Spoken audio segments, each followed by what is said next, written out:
So tayo makakaupo na po at ang pamagat ng ating mensahe is all about hear the words of the wise. So ito po ay base doon sa verse 17. Ang sabi rito, bow down thine ear and hear the words of the wise and apply thine heart unto my knowledge. Ito pong wise dito na binabanggit ay hindi po yung mga marunong sa sanlibutan na ito, hindi po yung matatalino, hindi po yung mga magagaling na kung ano yung sinasabi nila, yun po ang pakinggan natin. Kundi ang sinasabi rito na ating pakinggan, pagtuunan ng pansin at pakikinig ay walang iba kundi ang salita ng Diyos na siya pong pantas. Ang Diyos na siya pong source ng wisdom. At bawat salita po ng Panginoon ay wisdom na nanggagaling sa ating Panginoon na mahalaga nga po na atin pong pagtuunan ng pansin, kinggan, sundin at isabuhay sa ating pang-araw-araw na pamumuhay. At kung atin pong susundin, pakikinggan ang salita ng Diyos, dahil ang salita nga po ng Diyos ay siyang source ng wisdom, tayo rin po ay magiging pantas ng mga mananampalataya ng ating Panginoon. There are things that we overlook sometimes because we consider them as small matter and can be neglected. So minsan kasi may mga bagay na akala natin maliliit lang at nanineglect natin. Na hindi natin alam yung mga nanineglect natin ay siya rin po yung mga bagay na pag ating sinusunod at ginagawa ay nagpapahayag na tayo nga po ay mga tao na natuto mula sa salita ng ating Panginoon. Mga tao na maituturing na pantas. Kung yung mga maliliit na bagay na yan na atin pong ino-overlook o nene-neglect, ay mapagtuunan natin ng pansin at mai-apply nga po sa ating mga buhay. So those small matters or things that we oftentimes neglected make us full in the eyes of God. Ibig sabihin, sa pag-neglect natin itong maliliit na bagay na akala natin maliit nga, ay siya naman naging dahilan upang tayo po ay magmukhang mangmang o magmukhang hangal sa harapan ng ating Panginoon. So, kasi yung mga maliliit na bagay na ito na sinasabi ko ay isa yan sa mga mapag-aaralan natin ngayong umagang ito na bagamat hindi natin masyadong pinapansin, pero yun pala yung nagiging dahilan sa hindi natin pag-apply sa ating buhay ay tayo ngayon ay maituturing na mangmang at hangal. So, we must always take heed to God's teachings in order to be wise. Lalahanin natin, pag sinabi ng Panginoon, salita ng Diyos, wala pong mas maliit dyan na bagay, wala pong mas malaki. Dapat po ang trato natin sa salita ng Diyos, pari-parihas, pantay-pantay. Walang mas mahalaga dyan, walang higit na mahalaga. Kundi lahat dyan ay mahalaga sa ating buhay, mahalaga na ating sundin, mahalaga na ating pagtuunan ng pansin, mahalaga din na dapat na isa sa buhay natin sa biyaya ng ating Panginoon. Now, what are the teachings of God that we must take heed in order to be wise? Yung wise po dyan ay dalasan nababanggit karunungan, pero dito sa Bible ang ibig sabihin talaga niyan ay pantas sa Tagalog. Okay. Na English ay wise nga. Now, dito po mula sa ating text ay pag-aralan natin yung ilan mga teachings that we need to avoid in order to be wise. Ibig sabihin, meron po dapat tayong mga i-avoid para tayo po ay masabi rin na pantas sa harapan ng ating Panginoon. At ito na nga po yung mga sinasabi ko na maliliit na bagay. Una po rito na turuan that we need to avoid in order to be wise is that we are not to oppress the poor. Isa po yan. Alam niyo po yung pong pag-o-oppress, pag sinabing oppress ay sa Tagalog, ay para bagang, nilalapastangan, ano pa, hindi naman yung basta't, minamaliit lang, pinapak-apakan, kaya so ayun po yung ibig sabihin na bilang mga mananampalataya, huwag po natin gawin na, lapastanganin o hamak-hamakin yung mga itinuturing natin na mahihirap. Alam niyo rito po sa sanlibutan na ito ay, talagang makita natin yung usong-uso kung sino yung mga mahihirap. Sila talaga yung mga, nilalapastangan, sila talaga yung mga inapak-apakan lamang, sila yung mga kinakawawa. At minsan pati sa mga, kalipunan ng mga mananampalataya ay nangyayari yan. O tayong mga mananampalataya ay may mga gumagawa pa niyan sa mga mahihirap. Pero tingnan niyo po yung sinasabi rito ng banal na kasulatan sa verse 22. Ang sabi rito, "Rob not the poor because he is poor." Yan, nakawan mo, ay mahirap na nga. Okay, sabi rin dito, "Neither oppress the afflicted." Okay, "For the Lord will plead their cause and spoil the soul of those that spoil them." Ibig sabihin, ang Diyos ang maghihiganti para sa kanila. So, pag sinabing oppress the poor, papaano po ba yan? Alam niyo po, yun nga po yung nakikita ko, sa mga napupuntahan ko sa mga lugar ng mga faith. Ganyan po yung nangyayari. Talagang makikita natin kung papaano po nila pastangan yung mga mahihirap o yung mga kaita na mga sinasabi ng mahirap kasi nga dating sa edukasyon, kulang na kulang sila sa edukasyon. Okay, alam naman natin edukasyon ay kayamanan ng tao. Kaya nga ang trabaho lang na puwede nilang mapasukan ay yung mga pumasok na parang boy o house girls o kaya katulong sa mga, tao na mga mayayaman. Okay, at hindi sila makapasok sa mga, sabihin na lang natin trabaho na malalaki ang sahod. Nalulungkot nga ako kasi may mga teachers naman may eskwelahan doon sa kanilang lugar.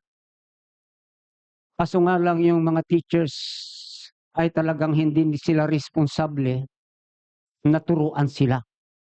So, doon pa lamang din pati sa pagtuturo sa kanila, nakakaranas na sila ng oppression. Kasi dapat turuan sila ng maayos.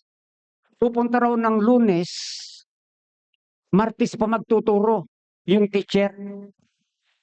Okay, Miyerkules magtuturo. Huwebes, uuwi na. Siyempre, Huwebes, Biyernes hindi na magtuturo. 2 araw lang na nagtuturo yung teacher. So, anong matututunan ng bata na sa halip na 5 days dapat na nag-aaral,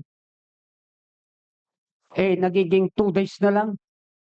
Kaya nga makakakita kayo doon, kagaya ng mga dinala natin dito noon, may mga grade 6, grade 5, hindi pa marunong bumasa. Kasi dumaranas sila ng oppression. Sabi ko nga sa mga magulang, pati yung kapitan na sabi ko, kayo yung mga magulang, magreklamo kayo, sabihin nyo, may karapatan kayo na magreklamo sa mga ginagawa sa inyo. Pero natatakot daw sila. Sabi ko doon sa Maynila, ang natatakot yung mga teacher, natatakot sa mga guro. Kayo naman natatakot kayo mga magulang sa mga guro. Pambira. Dito mga guro natatakot sa magulang. Hindi po ba?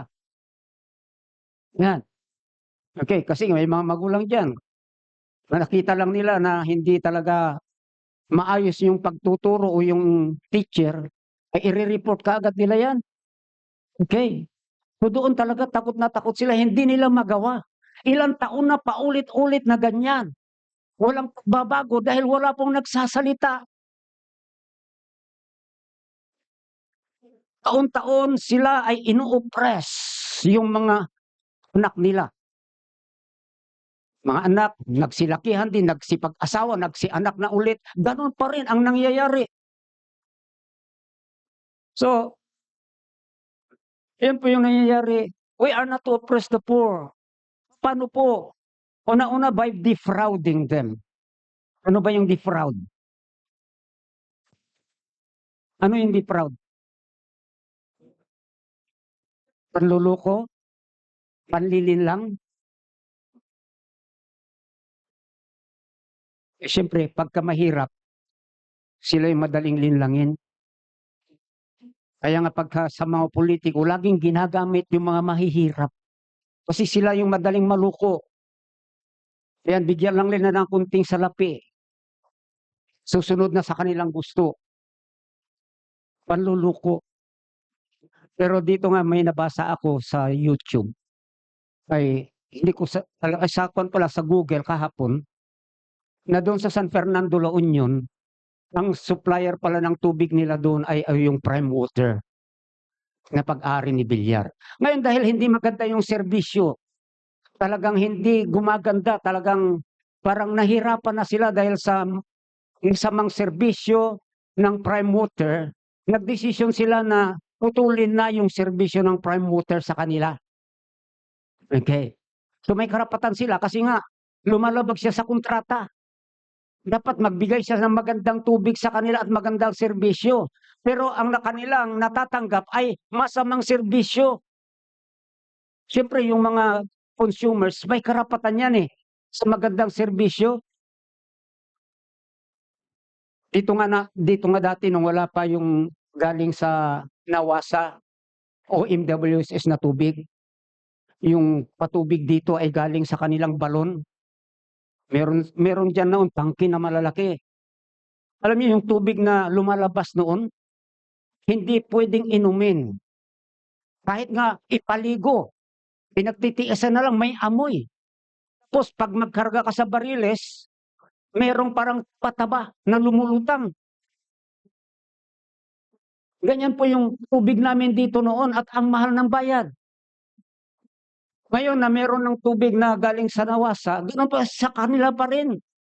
Okay, sa amin dito, pagka yung sa taas namin, hindi kami pwedeng gumamit ng shower kasi mahina ang puwersa ng tubig. Buti nga lang nagkakarga, meron pa ring tubig na umakyat, pero pag mag-shower na, wala na, kaya hindi ako nagpapa-shower. Yung nga panghugas ng dumumi, bibide, ang hina ng kanyang buga. Okay. Kaya nabibigla ko pag dumudumi ako sa mga CR, sa mga diyan sa expressway, sa mga tawag yan, gasolinahan diyan. Ba, lakas, nabibigla ako. Oo, talagang sigurado matatanggal lahat yung dumi. Okay, dito wala Kailangan mo pang haplusin para matanggal. Okay, so yung defraud pandaraya Mandaraya. Okay, pero sumisingil ng mahal. Yan. So tayo nakikita natin ngayon, tayo naman hindi natin dapat gawin kasi sinasabi nga ng pananakasulatan itinuturo sa atin yan. Pero minsan, itong mga maliliit na bagay na ito ay nanineglect natin. Hindi natin napagtutuunan ng pansin.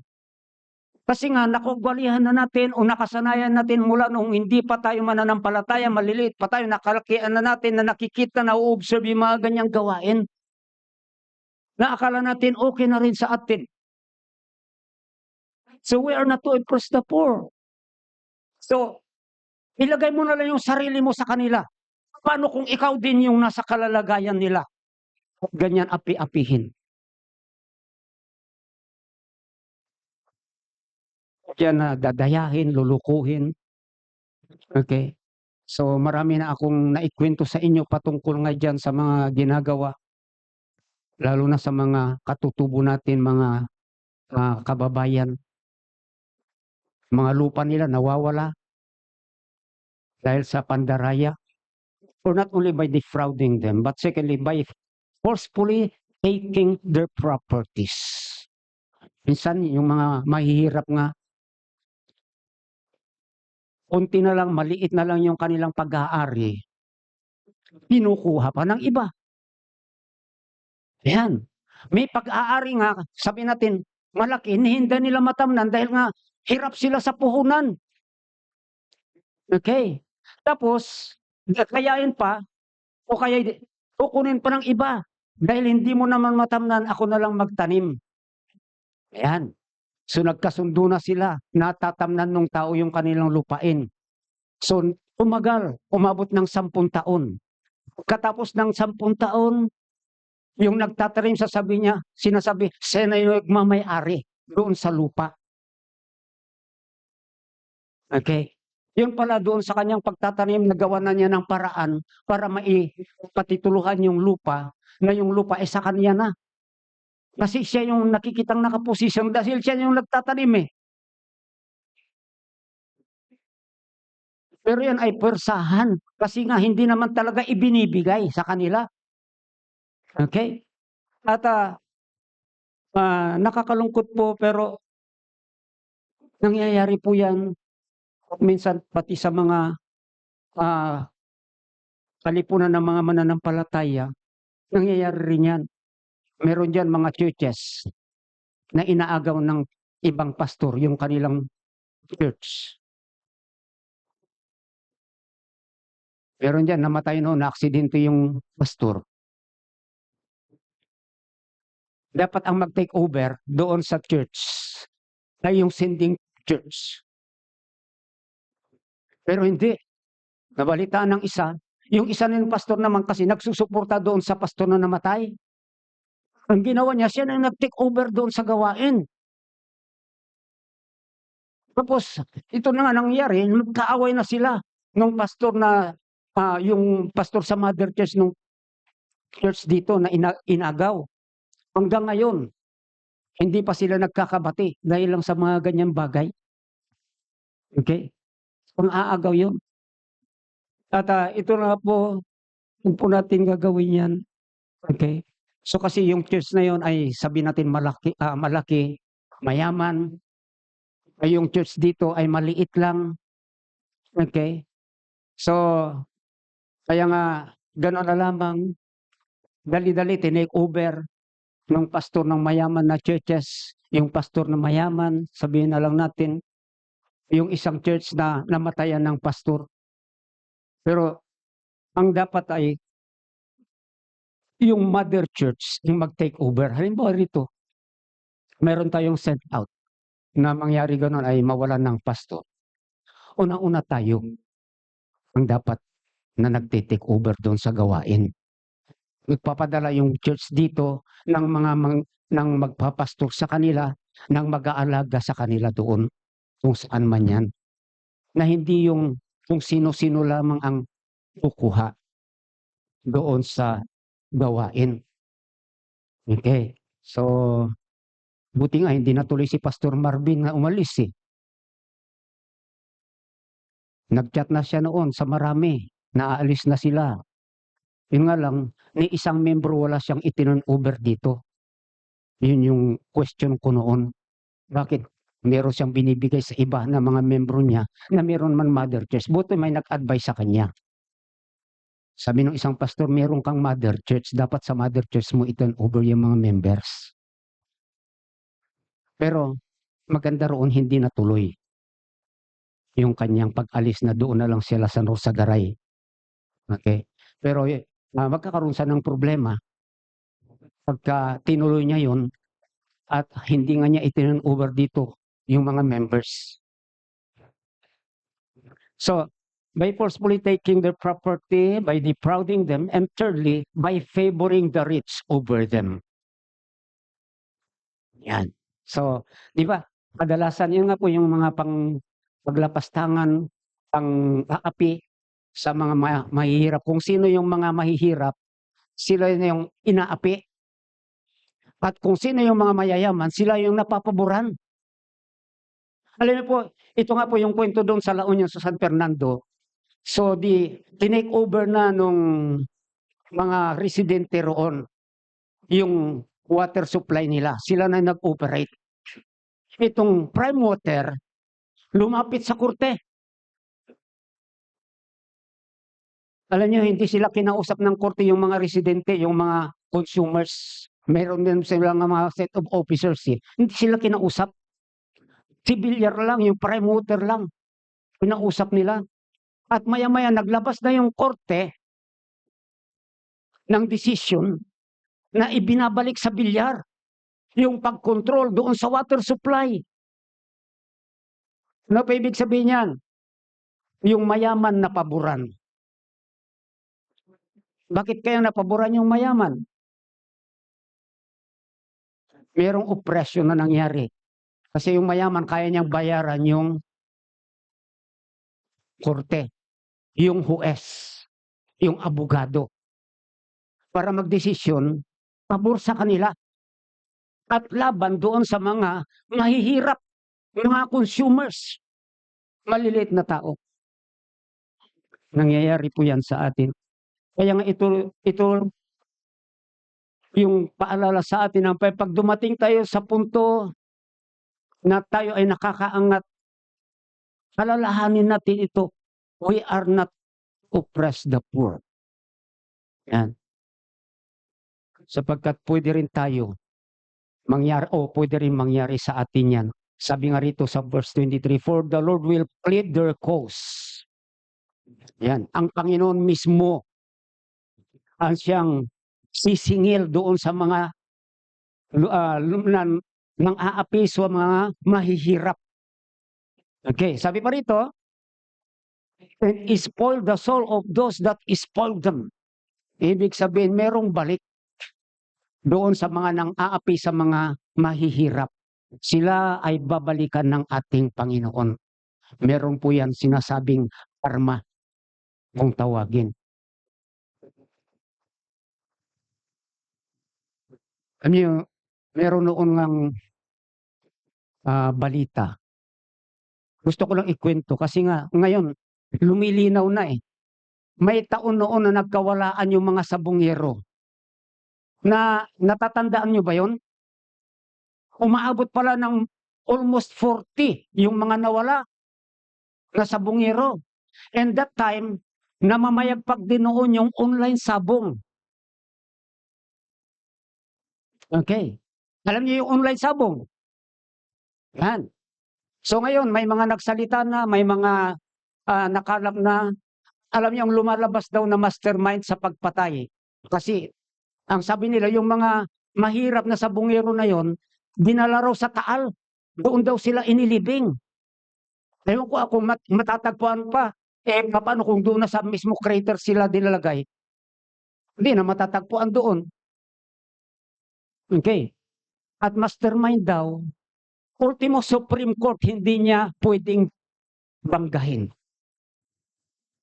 Ganon daw makapangyarihan yung tao na mastermind sa pagpatay. Isang makapangyarihan tao rito sa Pilipinas na even the Supreme Court hindi kayang banggahin. At involved pa isang sikat na celebrity na babae.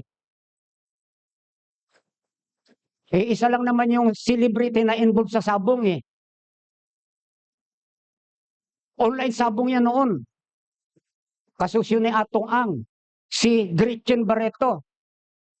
Hindi ko pinapangalan na siya yung celebrity na yon, pero siya lang naman yung alam natin eh. Okay, malalaman na lang natin kung paano, pero makita natin kung paano po yung mga mahihirap, gano'n na lamang ginagawa, yung mga mayayaman, gano'n lang ginagawa nila sa mga mahihirap. Napakadali. Hindi lang basta't inaapi eh, pinapatay pa. Pinapatay na parang pumapatay lang ng ipis. Pero mo yung 39, para 39 ang dinig ko eh. 39 din na pamilya ang nawalan ng ama ng tahanan. May mga anak yan. Pero yung mga gumawa niyan, wala silang pakialam. Wow. We are not to oppress the poor. Secondly, we are not to make friends with the wicked. Tayo mga mananampalataya, marami sa atin ang nakikipagkaibigan sa mga masasama. Dito po, Sa verse 26, sabi rito, be not the one of them. Or, saan ba yun? Doon sa 24, make no friendship with an angry man, and with a furious man thou shalt not go, lest thou learn his ways and get a snare to thy soul. Yung angry man na yan, na pinabanggit dito, ito po yung masamang tao. Doon nga po sa New Testament, hindi lang masama, basta't hindi mananampalataya. Huwag po tayong makipamato, huwag po tayong makipagkaibigan sa kanila. Bakit po? Alam niyo, itong mga sinasabi nga natin, ito minamaliit natin. Itong sinasabi ng Biblia. Parang hindi natin binabigyan ng pansin. Kaya marami ang mga mananampalataya nakikipagkaibigan sa hindi mananampalataya. Na kung ano yung gawain ng mga hindi mananampalataya, nagagawa rin natin. Bakit daw huwag tayo makipagkaibigan sa kanila? Ang sabi kasi rito sa verse 25, lest thou learn his ways and get a snare to thy soul. Para hindi kung bakit hindi tayo dapat makipagkaibigan, ang sabi rito, to avoid being influenced by them. Tayo, marami sa atin mga mananampalataya ang hindi maingat sa ating pakikipagdeal sa mga hindi mananampalataya. Ipinipilit natin yung sarili natin sa kanila. Maging kaibigan, samantalang ang dami namang mga mananampalataya na dapat kaibiganin natin, na dapat kasama natin. Pero mas gusto pa natin kasama yung mga hindi mananampalataya. Ang Diyos na mismo ang nagsasabi rito. Doon nga po sa Korinto ay malinaw po yan. Huwag makipamato sa mga hindi mananampalataya. Sinasabi yan, makipaghiwalay kayo. Yan pa yung sinasabi ng banal na kasulatan. Pero marami sa mga mananampalataya ang binapaliwala ito. Kasi ito nga po yung ma-influensyahan tayo. Yan po yung talagang nangyayari. Hindi po si Kristiyano ang nag-i-influensya sa mga kinakaibigan niyang hindi mananampalataya, kundi yung mga hindi mananampalataya ang nag-i-influensya doon sa mananampalataya.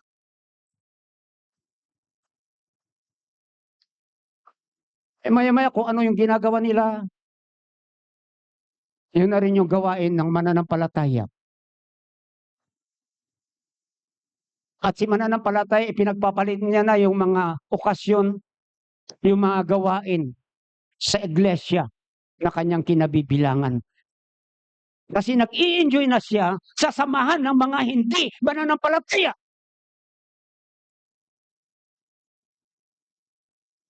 Di ba tayo natatakot sa Diyos?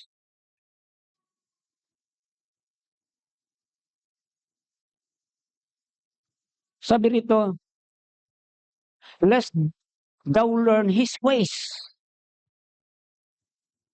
Sa lagi mong kasama yung hindi mananampalataya, unti-unti natututunan mo na yung kanyang mga kaparaanan sa buhay, yung kanyang mga gawain. Unti-unti mo na matututunan. Na-impluwensyahan ka na. At hindi lang na-impluwensyahan ka, kundi natatrap ka na rin. Nandoon ka na rin sa mga kakataon na nalalagay sa peligro inyong buhay. Kasi ang sabi rito, hindi lang learn his ways, but and get a snare to thy soul. Alam mo yung snare? Atibong. Para unti-unti ka nang nahuhulog. Yung iyong spiritual na buhay na ilalagay na sa panganib. Nanganganib na kasi nawalan ka na ng pagmamahal, nawalan ka na ng kagalakan sa mga gawaing spiritual. Ganon po yung ibig sabihin nito. At iyong kagalakan na ay nandun na sa mga gawain sa sanlibutan. Kaya nga po, patibong para sa iyong kaluluwa ang sabi rito. Wow. Sabi natin, Pastor, nagsisimba pa rin naman ako eh. Wala nang problema yan eh. Marami nga dyan, hindi mananampalataya. Very faithful sa kanilang mga simbahan eh. Pero ano yung paraan nila ng pamumuhay pag nandoon na sila sa labas ng simbahan? paano mabuhay. Kaya tayo nandirito para matuto tayo sa salita ng Diyos at mai-apply natin sa buhay natin kung anong sinasabi ng banal na kasulatan. Hindi po maganda na maimpluwensyahan tayo ng sanlibutan. Hindi rin maganda na malagay sa alanganin yung ating espiritual na pamumuhay. Kasi bilang mga Kristiyano, dapat yung ating buhay espiritual ang pahalagahan natin. Hindi po yung buhay sanlibutan. Inilis na tayo ng Panginoon sa buhay na yan. Pero balikan natin. Para bagay yung sinasabi ng banal na kasulatan, the dog returns to his own vomit. Ano ibig sabihin yan? Kung tayo ay sumampalataya sa Panginoon, parang isinuka na natin yan. Sanlibutan. Yung mga gawain yan. Pero dahil sa pakikipkaibigan natin sa mga hindi mananampalataya, muli napabalikan natin kung ano yung mga sinuka natin. Para pag yung aso, pagkatapos isuka yung kinain, maya-maya, natagpuan niya yung sinuka niya, kinain muli. Ganun po yung kahalintulad ng nakikipagkaibigan sa mga taga-sanlibutan. Na nalalagay sa alanganin yung kanilang buhay espiritual. Kaya nga po, ito po itatandaan natin at huwag nating maliitin. We are to avoid or we are not to make friends with the wicked. We are not to oppress the poor. And third, teachings that we need to avoid in order to be wise is that we are not to be a guarantor, a borrower. Alam nyo, madalas din ginagawa natin yan mga mananampalataya. Okay. Na nagiging guarantor tayo sa mga nangungutang. Pero ano ang sabi ng Biblia? Parang sabihin, guarantor lang naman pastor eh. Masama ba yun? Okay. Dito sa Biblia, masama. Tignan nyo ang sabi rito, sa 26, be not thou one of them that strike hands, or of them that sureties for debts. Yung strike hands sa parbagang, di ba, yung nakikipag-appear, okay, na nagkakasundo ka na ikaw yung mag-guarantor doon sa mangungutang. May lalapit sa yung kaibigan, mangungutang ako doon sa Nubadisi. Kailangan ng guarantor. Ewan ko kung may guarantor ba sa Nubadisi. Pwede bang garantoran mo ako? Ayan. Okay. So, tingnan nyo kung anong sinasabi ng Biblia. Sabi rin, ulitin ko, be not thou one of them that strike hands, or of them that sureties for debts. Ano yung sureties? Yan po yung garantor. Huwag kang maging garantor sa mga nangungutang. Okay. So ano ibig sabihin pag garantor? Sige. Alam niyo siguro kung ano ibig sabihin ng garantor. Yung salitang garantor pa lang siya yung naggagaranti. Na parang sinasabi, itong mangungutang na ito, nagbabayad yan, sigurado yan. Pauutangin niyo yan. Ngayon, yung nagpautang ngayon, dahil ginaranturan mo, pautangin ngayon na umutang. Okay, dahil ginarantihan mo Okay. So, ganyan po yan. Yun po yung garantor doon.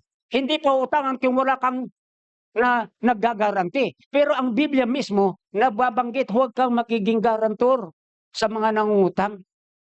Kaya dapat alam natin yan. Kaya nga sabi ko, maliliit lang to ng mga bagay na hindi natin masyadong binibigyan ng pansin. Dati nga, tinuturo ko lang din yung huwag mangungutang ng mga 5-6. Yung mga usury kung tawagin.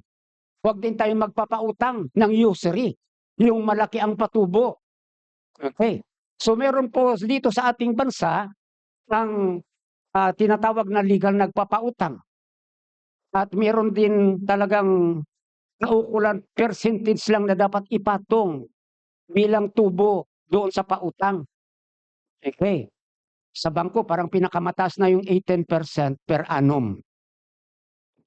At yun yung allowed ng central bank. Pag lumampas pa sa 18% per annum, ay usury na yun. Okay. Pag sinabing 18% per annum, wala pang 1.8% sa isang buwan. Kasi yung 18%, i-divide mo by 12, hindi 10, 12. Kaya pumapatak lang na 1.6% per month ng tubo. Yun po yung allowed ng central bank para hindi masabing usury yung pagpapautang o yung pangungutang. Pag lumampas na doon, usury na yun. Tinuturo ng Biblia yan. Pero ito pa yung guarantor. Okay. So malinaw kasi rito eh. Maaaring ngayon lang nabanggit sa atin to. Ayan. So sabi natin, ay excuse ako dati kasi hindi ko pa naman alam eh. O pwede yan. Pero ngayon na nababanggit na, maging maalam na tayo. Ay hindi pala pwede yung magiging guarantor. Bakit? Bakit hindi pwede? Tingnan mo ha. It will make us a co-borrower. Ang guarantor, co-borrower. Tama po ba? Parang nangutang ka na rin. Pero yung perang inutang hindi napunta sa iyo. O walang napunta sa iyo, napunta doon sa nangungutang. Pero kasama ka na nangutang. Kasi ikaw ang nag-guarantor. O pwede ba yun? Magiging co-borrower ka pala? Ni wala namang pera na napunta sa iyo? Okay? Pag co-borrower, eh syempre, pwede kang habulin nung nagpautang. Kung halimbawa yung kasama mong nangutang, binaranturan mo hindi magbayad. Sino na sa inyo ngayon dyan ang nakabayad ng utang ng iba dahil ginaranturan? Meron na sa inyo? Wala pa. Parang may nagkwento sa akin noon na yun, ay Sister Remy yata yung sino ba yung nangutang na pagkatapos umalis doon sa lugar. Siyempre hindi na masingil dahil wala na. Sabi niya, yung mga garantor ang nagbayad sa kanyang inutang. Ayun yung doon. So, kaya nga, guarantor to a borrower will make us a co-borrower. Ayan po yung tatandaan natin. Okay. So, kung ayaw na ayaw mo yung nangungutang, kagaya ko, hindi naman ako gusto talaga, hindi naman talaga kami nangungutang, ayaw na ayaw, eh lalo na kaya yung magiging co-borrower pala. Wala ka naman inutang, hindi mo naman napasayo, pero nagiging co-borrower ka. Parang nangutang ka na rin. Kaya nga, ipinagbawalo ng Diyos, okay, huwag kang maging sureties. Sabi nga sa 27, if thou hast nothing to pay, why should he take away thy bread from under thee? Ibig sabihin po, guarantor not only make us a co-borrower, but make us a co-payer. Kung hindi makabayad, yung nangutang, dahil ikaw yung guarantor, ikaw yung sisingilin, na magbabayad. Pero sabi, kung wala ka naman pabayad, bakit kukunin niya yung higaan mo? Na ibig sabihin, pwedeng pambayad din yan eh. Ikaw yung nag-guarantor eh. Okay? So, ang gagamitin yung papel na pinirmahan mo na ikaw ay guarantor. Yan. So, sana yung nangutang, eh wala na, hindi naman tagpuan. O ikaw magbabayad. Totoo po yun. Okay. Eh wala akong pambayad. Kukunin ko yung television mo. Kukunin ko yung mga nagamitan mo rito sa bahay. Yung refrigerator mo. Washing machine mo. Lahat na tinuro na kukunin. Okay. Guarantor ka lang. Pero yun po kasi yung implication yan pag tayo ay nag-guarantor sa utang. Kaya nga po para maiwasan natin yan, sabi ng banal na kasulatan, huwag kang maging guarantor. Be not thou, sabi rito, one of them that strike hands, or of them that are sureties for debts. Malinaw po yan. Naway matuto tayo sa salita ng Diyos. Ito po, sa pamamagitan ng pagkatuto natin, ay magpapahayag po na tayo po ay mga taong pantas. Natuto sa salita ng ating Panginoon. Yan. Alisin na natin yung mga pangangatuwiran. Kasi pastor, nagmamakawa-kawawa naman. Okay? Kailangan niya ng pera. Wala akong maipautang kaya ginaranturan ko na lang sa kanyang utang. Parang ganun din. Parang ikaw na rin nagpautang. Kasi sigurado kung walang pera, mapagkunan ng pambayad, paano na lang yung kanyang utang. Okay. Ikaw na naggarantor.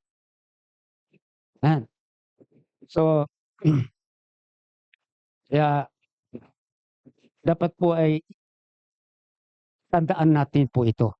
Maaring darating sa buhay natin may lalapit sa atin, hihingi ng tulong. Tulong daw yan eh. Pwedeng tulungan mo ako, mangungutang ako rito. Okay. So, may pipirmahan para mag-garantor. Kasi hindi ako puutangin kung walang garantor. Yan. So, hindi mo alam patibong pala yan. Okay. Balang araw ikaw din magbabayad doon sa ginaranturan mo. Paano nga pala kung halimbawa yung nangutang ay namatay? Quits na ba yung utang? Ha? Quits na kaya sa mga nagpapautang?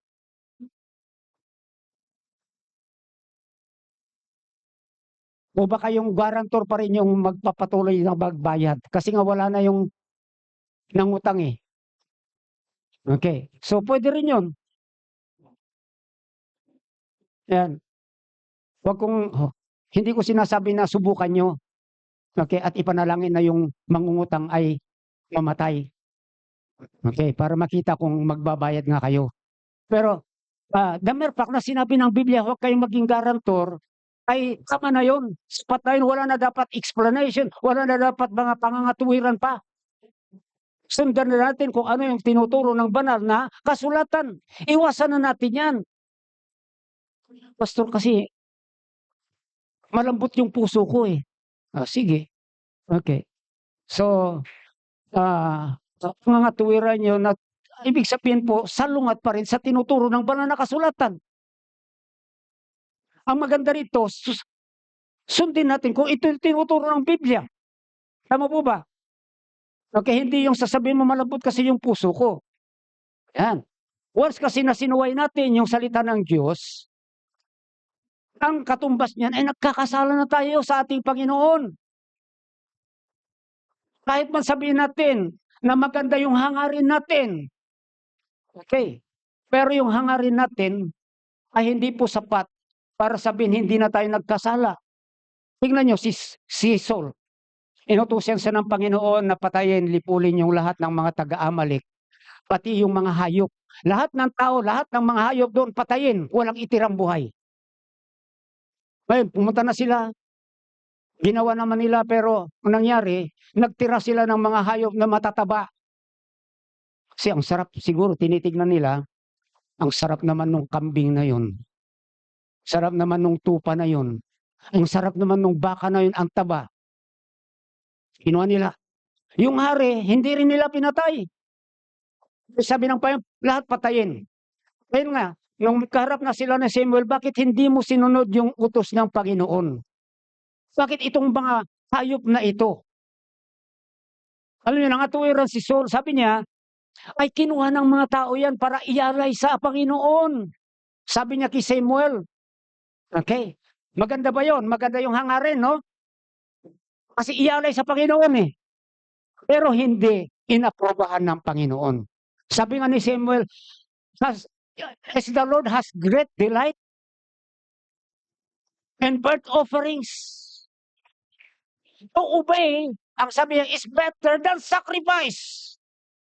So, ibig sabihin sa Panginoon, mas mahalaga yung sumunod tayo sa ating Panginoon kaysa yung suwayin natin ang salita ng Diyos. Dahil lang sa mga pangangatuwiran natin. Maganda yung hangarin niya, yung katuwiran niya, pero hindi tinanggap.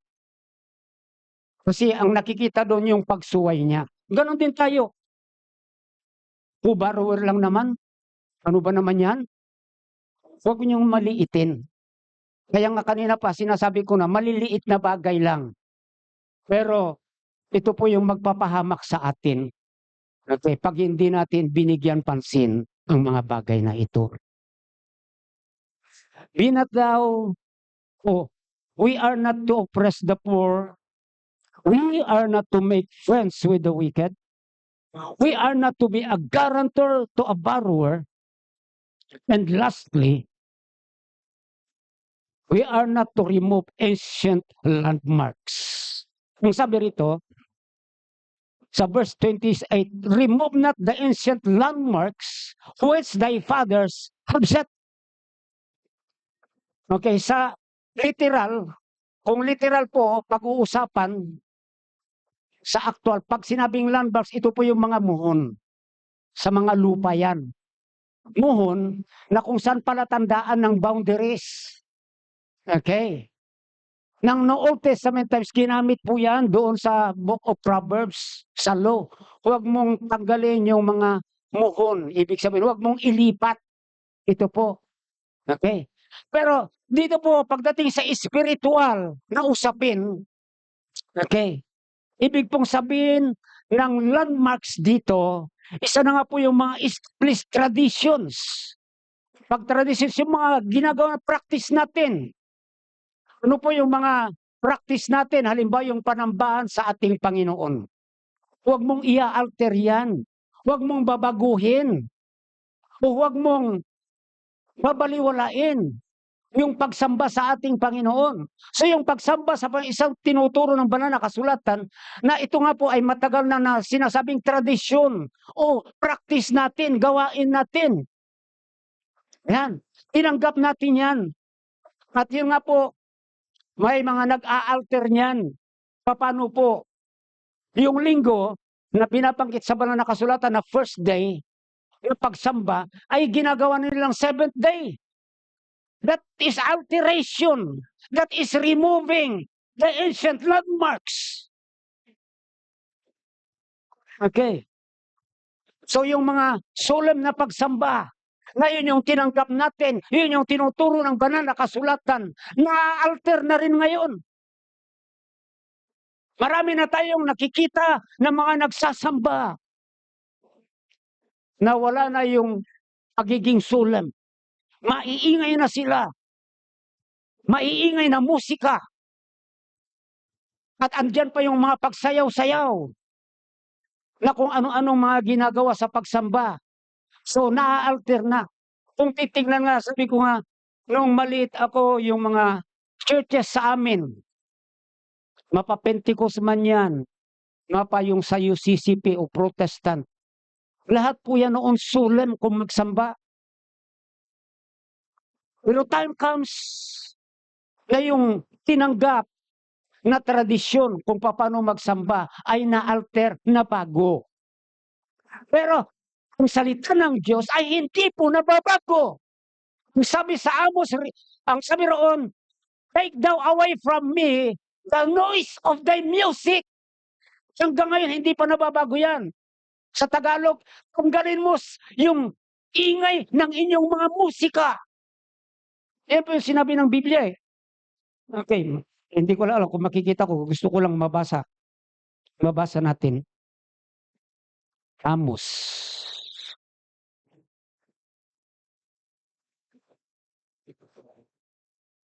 Hosea, Joel, Amos.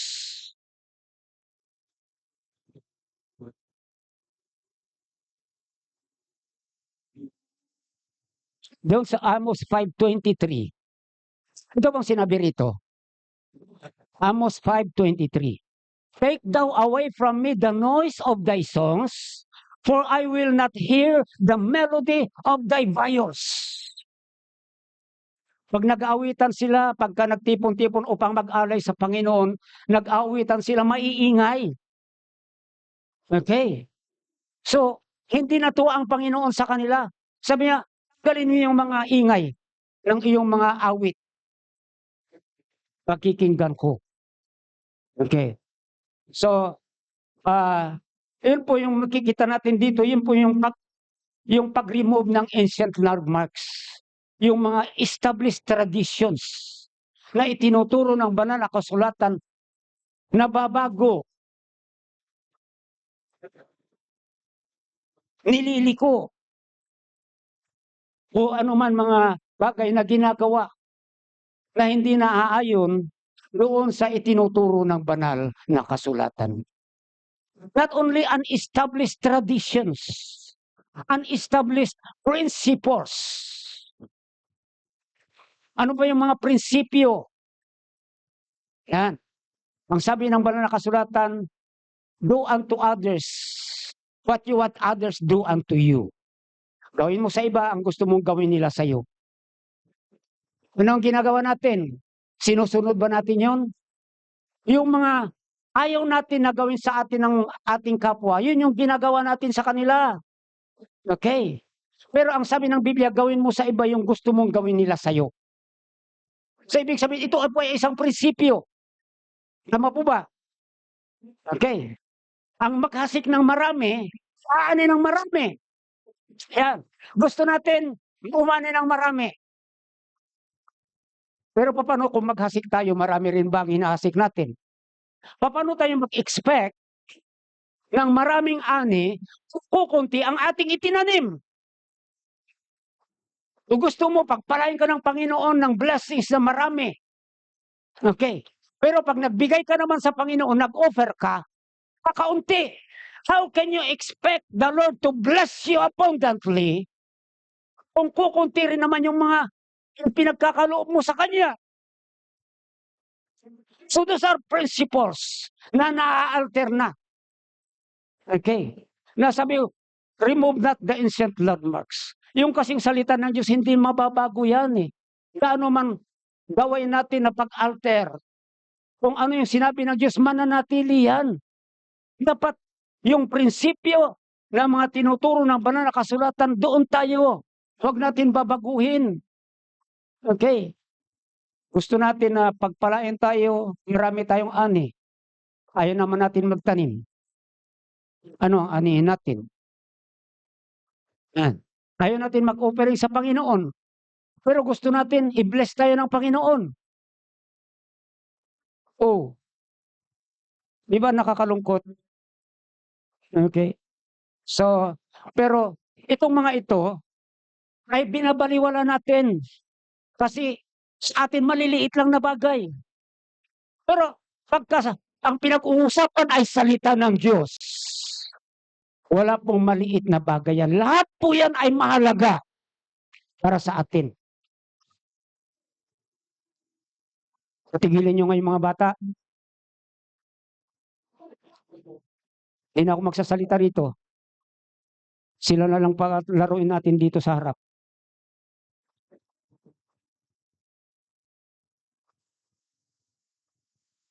Kasi nadidistract tayo eh. Kahit sigaw ako ng sigaw dito, kung yung atensyon nyo nasa mga anak nyo,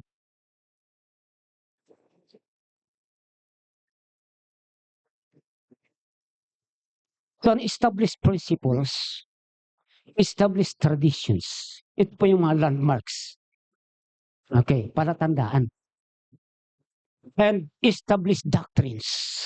Pag sinabing established doctrines, ito po yung mga katuruan ng banal na kasulatan. Huwag po natin babaguhin. Huwag po natin aalisan. Okay. Pag sinabi ng Biblia, love your enemies, pag-aralan natin na mahalin yung kaaway natin. Ipanalangin mo yung mga umaapi sa iyo, gumagawa ng masama. Gawin mo yan. I-bless mo yung mga nagka-curse sa iyo. Sinabi ng Panginoon, ito yung mga katuruan ito. Ito po yung gawin natin. Ito yung sundan natin. Hindi po yung pangangatuwiran natin. Inaapi-api na nga ako tapos mamahalin ko pa. Ang sasama ng ginagawa niya sa akin, mamahalin ko pa. Iyon po yung katuruan ng Diyos. Sino tayo para mga tuwiran sa ating Panginoon? Diyos na mismo ang nagsasalita. Minsan, mas pinapakinggan na pa natin yung mga kaibigan natin nasa taga-sanlibutan. Papayag ka na lang na inaapi-api ka ang ganyan? Minamahal mo pa rin siya? Gumising ka nga? Minsan, ganyan po yung sasabihin sa atin. Wow. Pero tingnan nyo kung matututunan natin itong mga tinuturo ng banal na kasulatan. Ito po yung papahayag na tayo po ay mga taong pantas.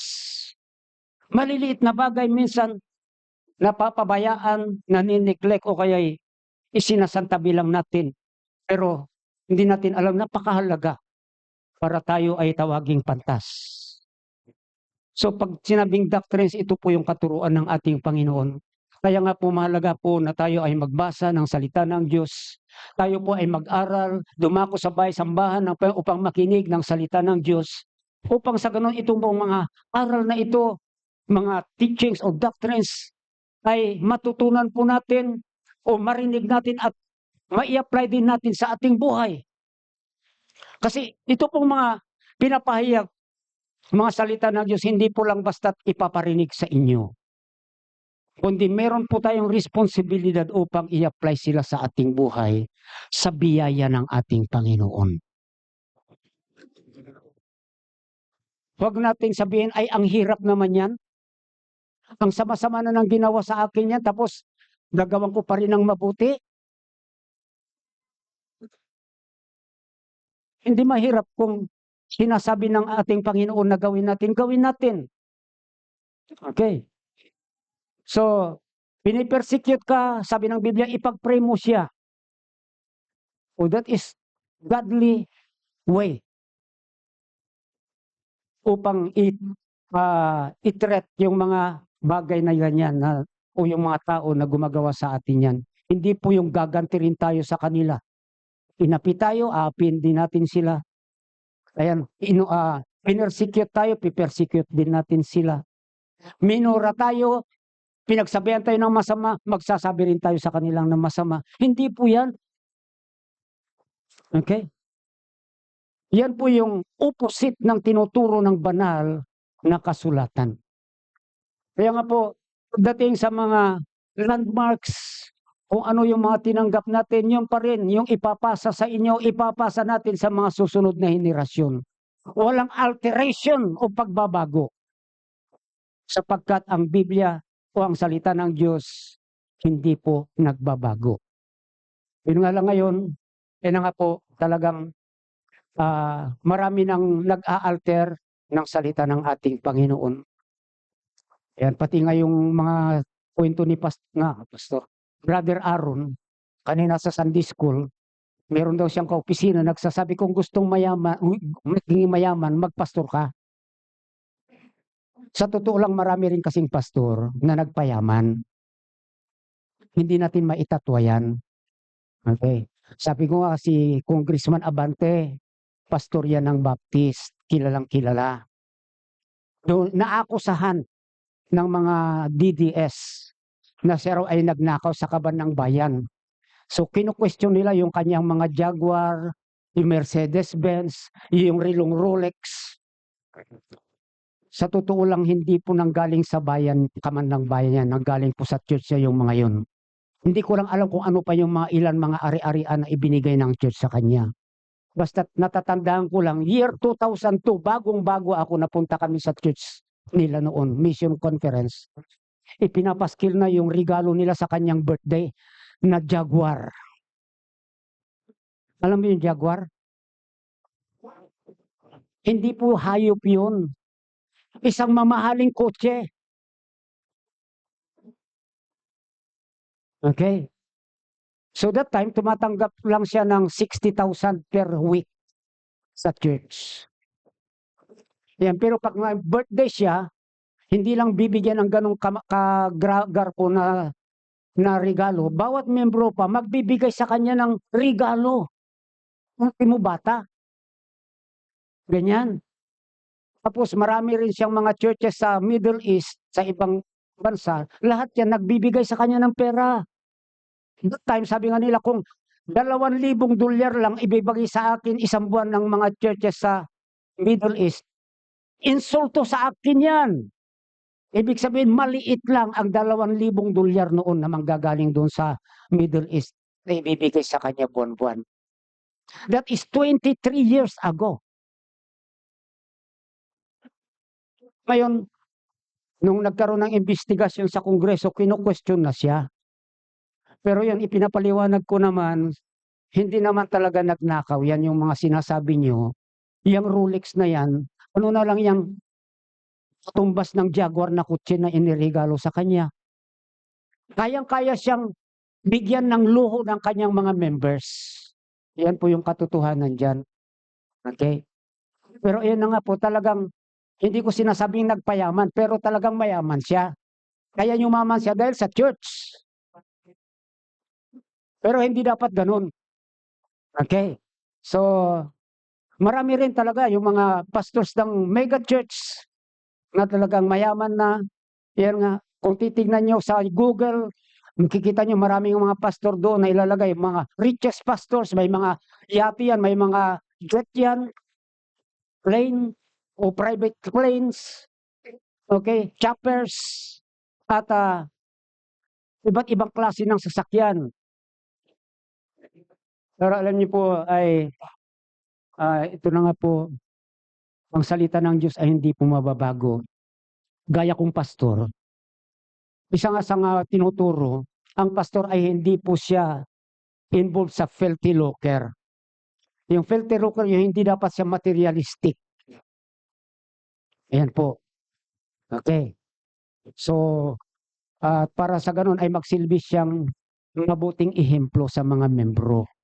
So kahit pa halimbawa yung church ay pinayaman ng Panginoon, ang pastor dapat ay mamuhay pa rin ng simple na pamumuhay. Yan, hindi yung may mga makabagong mga kagamitan o anuman ang mga ini-enjoy sa buhay. Okay, hindi ganun. Ayan, may isang pastor na yung lumaki na yung church, mag-grocery lang, pupunta pa ng Subic, galing ng Pasig. Oh.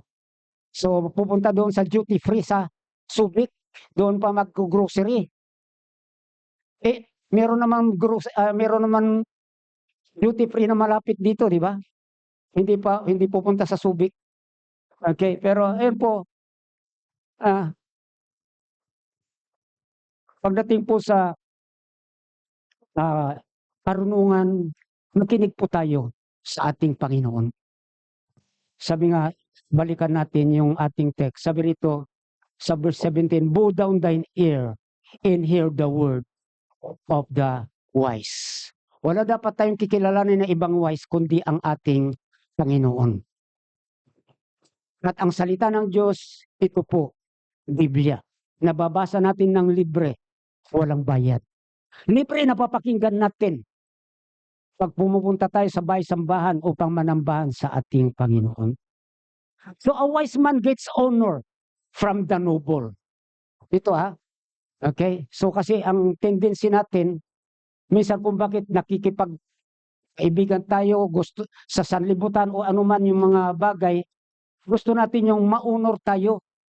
Pero sabi ko sa verse 29, says thou a man diligent in his business, he shall stand before kings. Yung diligent in his business, ito po yung sumusunod sa salita ng Diyos.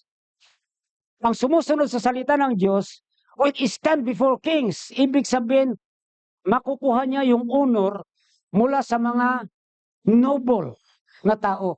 Hindi po sa mga mabababang klaseng tao. And a foolish man gets honor from the wicked. Yan. So, itong mga mananampalataya na hindi sumusunod sa salita ng Diyos, sumusuway, maaaring okay sila sa sanlibutan. Ino-honor sila sa sanlibutan. Pero how about in the presence of God? Makukuna ba nila yung honor na dapat sa Panginoon. Maaring inuunor sila ng sanlibutan dahil sa pag-oppress sa poor. Kagaya nga po ng nasabi natin na yung mga consumer doon sa La Union ay nabaliwala yung kanilang move na pagpapatigil doon sa prime water dahil pinaburan yung mayaman. Okay? Yung mayaman ay hindi niya nakukuha yung honor na dapat pinamumuhian siya ng mga tao. Do pinaburan siya ng korte. Kasi yung korte, sigurado may nitanggap. Dahil hindi naman siya papaboran kung walang natanggap. Pero hindi po yan honor na masasabi. Okay. At ito na nga rin po, yan po yung tayo ay mag-guarantor. Okay. Ang mahalaga po kasi dito, ang honor ay manggagaling sa ating Panginoon. Ibibigay niya sa atin yan. Hindi po sa tao. So tayo po ay nabubuhay. Tandaan natin, to please God and not to please men. Kaya kung sabihin mo, mahabagin kang tao, matulungin, inulungan mo yung mangungutang sa paggagarantor, paano naman ang Panginoon na please mo ba ang Panginoon?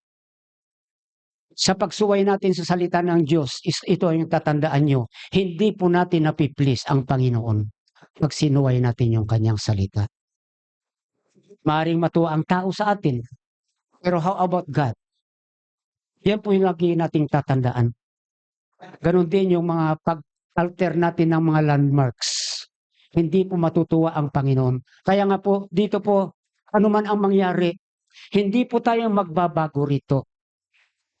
Laging ang salita ng Diyos ang ating susundin. Yung way of worship natin mananatili na solemn. Kahit kutyahin na tayo, kahit pagtawanan, kahit libakin, sasabihin, kayo mga Baptist, kayo mga Mount Olives, tulungkot nyo magsimba. Yan lang ang akala nila. Pero hindi po malungkot na magsamba kung solemn ang panambahan. Kasi ang kasiyahan na makikita hindi po yung sa lakas ng sigaw, kundi ang saya po ay nandun po nagmumula sa puso, kagalakan. Okay? Na hindi nakukuha sa pamagitan ng palakpakan at sigawan at maiingay na instrumento. Kailan man hindi po tayo magbabago sapagkat ang salita ng Diyos ang ating sinusunod. At sa pamagitan ng pagsunod natin ng salita ng Diyos, doon nakikita sa atin yung pagiging pantas. Hear or take heed the word of the wise. Tayo ay manalangin. Thank you for watching the preaching. Hear the words of the wise. Stay connected, subscribe and follow us for more updates. May God bless you abundantly.